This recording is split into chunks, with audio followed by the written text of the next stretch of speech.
Hi everyone! Thanks for joining us here at the Caribou Public Library. We are reading the story of Doctor Dolittle by Hugh Lofting for our chapter book story time. And we are continuing on today in chapters 16 and 17.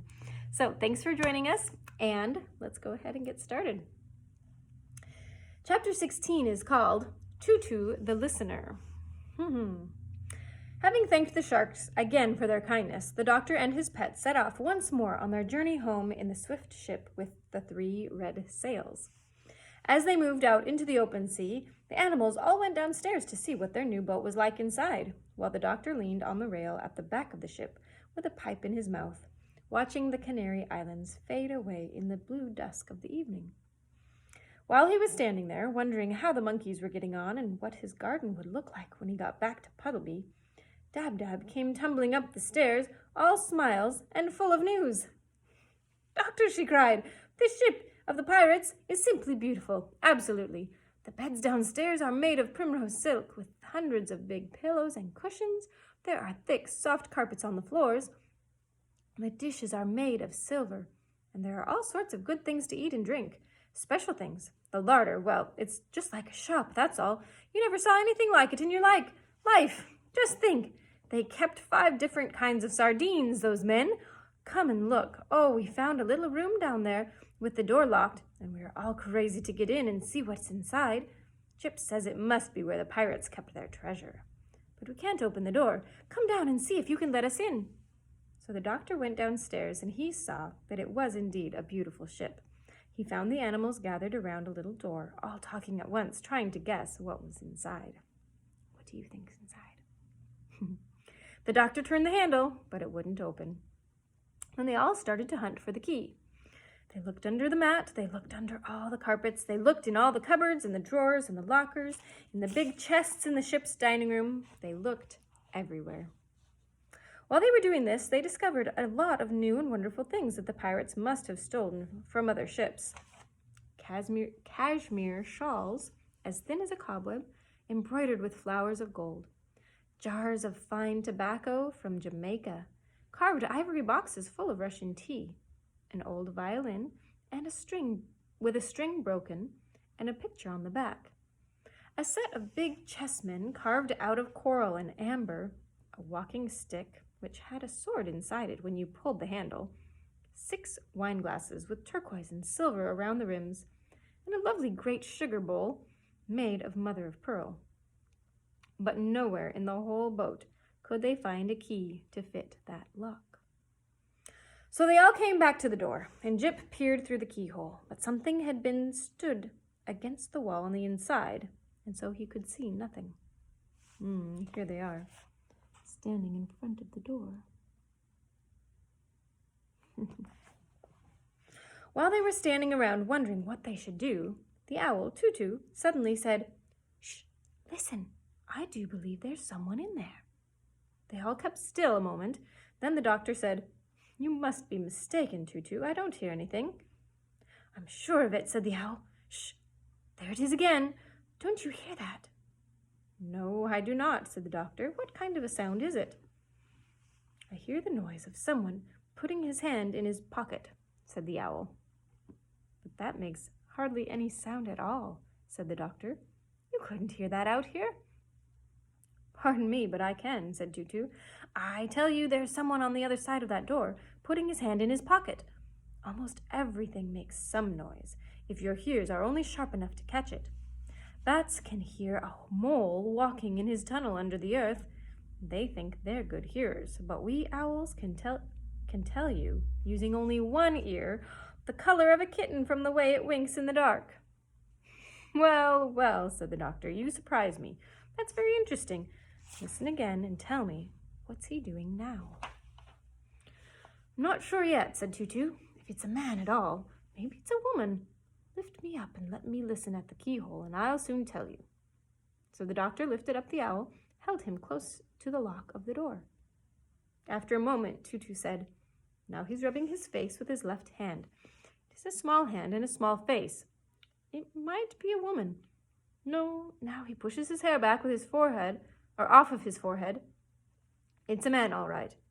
"Women sometimes do that," said the doctor. True, said the owl, but when they do, their long hair makes quite a different sound. Shh, make that fidgety pig keep still. Now I'll hold your breath for a moment so I can listen well. This is very difficult, what I'm doing now, and the pesky door is so thick. Shh, everybody be quite still. Shut your eyes and don't breathe. Tutu leaned down and listened again very hard and long. At last he looked up into the doctor's face and said, "The man in there is unhappy. He weeps. He is taking care not to blubber or sniffle, lest we should find out that he's crying. But I heard, quite distinctly, the sound of a tear falling on his sleeve." "How do you know that it wasn't a drop of water falling off the ceiling on him?" asked Gub-Gub. "Pshaw! Such ignorance!" sniffed Tutu. "A drop of water falling off the ceiling would have made 10 times as much noise." "Well," said the doctor, "if the poor fellow's unhappy, we've got to get in and see what's the matter with him. Find me an axe, and I'll chop the door down." Chapter 17 is called The Ocean Gossips. Right away, an axe was found. The doctor soon chopped a hole in the door big enough to clamber through. At first he could see nothing at all. It was so dark inside, so he struck a match. The room was quite small with no window, and the ceiling was low. For furniture, there was only one little stool. All around the room, big barrels stood against the walls, fastened at the bottom so they won't tumble with the rolling of the ship. Above the barrels, pewter jugs of all sizes hung from wooden pegs. There was a strong winey smell, and in the middle of the floor sat a little boy about 8 years old, crying bitterly. "I declare, it is the pirates' rum room," said Jip in a whisper. "Yes, very rum," said Gub-Gub. "The smell makes me giddy." The little boy seemed rather frightened to find a man standing there before him, and all those animals staring in through the hole in the broken door. But as soon as he saw John Dolittle's face by the light of the match, he stopped crying and got up. "You aren't one of the pirates, are you?" he asked. And when the doctor threw back his head and laughed long and loud, the little boy smiled too and came and took his hand. "You laugh like a friend," he said, "not like a pirate. Could you tell me where my uncle is?" "I'm afraid I can't," said the doctor. "When did you see him last?" "It was the day before yesterday," said the boy. "I and my uncle were out fishing in our little boat when the pirates came and caught us. They sunk our fishing boat and brought us both onto this ship. They told my uncle that they wanted him to be a pirate like them, for he was clever at sailing a ship in all weather. But he said he did not want to be a pirate, because killing people and stealing is no work for a good fisherman to do. Then the leader, Ben Ali, got very angry and gnashed his teeth and said they would throw my uncle into the sea if he didn't do as they said. They sent me downstairs, and I heard the noise of a fight going on above. And when they let me come up again the next day, my uncle was nowhere to be seen. I've asked the pirates where he was, but they wouldn't tell me. I'm very much afraid they threw him into the sea and drowned him." And the little boy began to cry again. "Well, now, wait a minute. Don't cry. Let's go and have tea in the dining room, and we'll talk it over. Maybe your uncle has been quite safe all the time. You don't know that he was drowned, do you?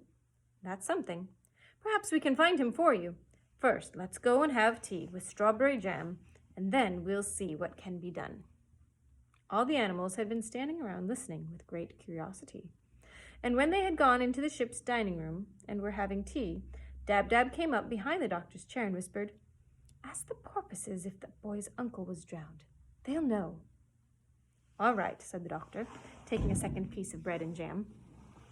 "Are those funny clicking noises you're making with your tongue?" asked the boy. "Oh, I just said a couple of words in duck language," the doctor answered. "This is Dab-Dab, one of my pets." "I didn't even know that ducks had a language," said the boy. "Are all these other animals your pets too? What is that strange-looking thing with 2 heads? "Shh," the doctor whispered. "That is the push-me-pull-you. Don't let him see that we're talking about him. He gets so dreadfully embarrassed. Tell me, how did you come to be locked up in that little room?" "The pirates shut me in there when they were going off to steal things from another ship. When I heard someone chopping on the door, I didn't know who it could be. I was very glad to find it was you.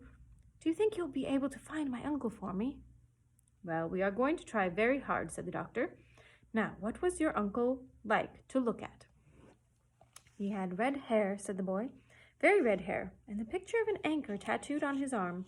He was a strong man, a kind uncle, and the best sailor in the South Atlantic. His fishing boat was called the Saucy Sally, a cutter-rigged sloop. What's a cutter-rigged sloop? Whispered Gub-Gub, turning to Jip. Shh, that's the kind of ship the man had, said Jip. Keep still, can't you? Oh, said the pig, is that all? I thought it was something to drink. So the doctor left the boy to play with the animals in the dining room and went upstairs to look for passing porpoises. And soon a whole school came dancing and jumping through the water on their way to Brazil. When they saw the doctor leaning on the rail of his ship, they came over to see how he was getting on. The doctor asked them if they had seen anything of a man with red hair and an anchor tattooed on his arm. Do you mean the master of the Saucy Sally? Asked the porpoises. Yes, said the doctor, that's the man. Has he been drowned?